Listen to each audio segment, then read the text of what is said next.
Pertama, saya sudah siapkan bahan utamanya. Ini ada kurma kering seberat 200 gram. Selanjutnya, kurma ini akan saya rebus. Tuang kurmanya ke dalam panci. Kemudian tambahkan satu bahan lagi. Ini ada gula aren seberat 200 gram juga. Tuang ke dalam panci.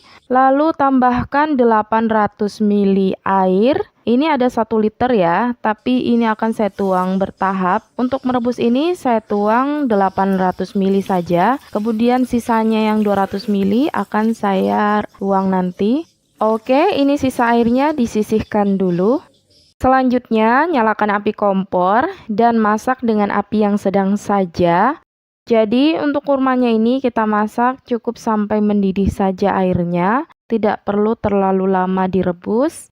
Sesekali bisa diaduk supaya gulanya cepat larut. Untuk kurmanya bisa diberikan tekanan-tekanan dengan spatula ya, supaya kurmanya ini cepat lunak karena nanti pada akhirnya kurma ini akan hancur ya, karena kita hanya akan mengambil sarinya saja, untuk kulit dan bijinya itu akan disisihkan.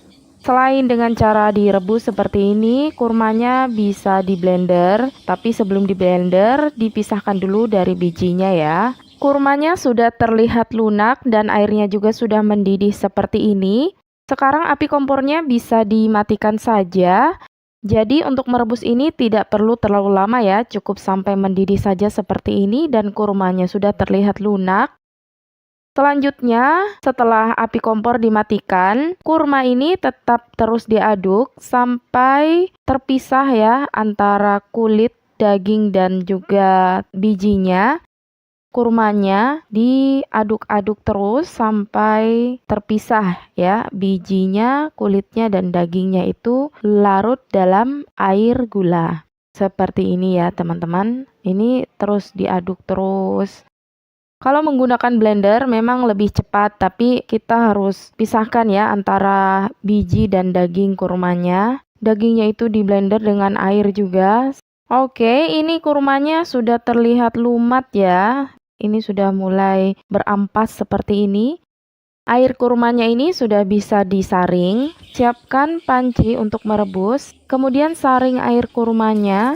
Disaring untuk memisahkan antara ampas dan juga sari kurmanya. Jadi kita hanya akan mengambil sari kurmanya saja, sedangkan ampasnya bisa disisihkan. Air kurmanya bisa digaru-garu menggunakan spatula seperti dalam video ini, supaya lebih mudah dan cepat terpisah antara ampas dan juga sari kurmanya ya. Berikan tekanan-tekanan seperti ini pada ampas kurmanya seperti dalam video. Kalau sudah seperti ini, teman-teman bisa dituang kembali sisa air kurmanya yang belum disaring. Dan lanjut digaru-garu sampai selesai ya, sampai terpisah antara ampas dan juga sarinya. Kita lakukan caranya sama seperti di awal tadi, digaru-garu seperti ini sampai ampasnya terpisah dari sari kurmanya. Selanjutnya, tuangkan sisa air di awal tadi yang 200 ml supaya proses penyaringan kurmanya ini maksimal ya. Jadi kita akan saring kurmanya sampai warna ampasnya itu sedikit pucat.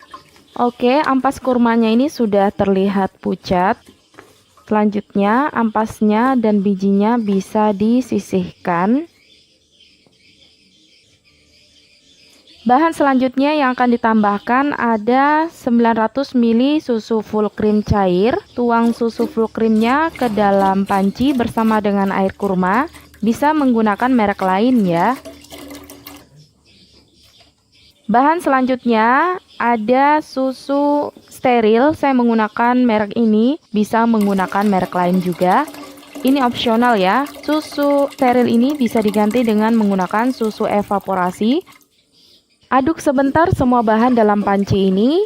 Kemudian nyalakan kompor dengan api sedang cenderung kecil, lalu diaduk. Dalam proses ini saya menambahkan 500 ml air lagi ke dalam panci, tetapi maaf tidak terekam ya.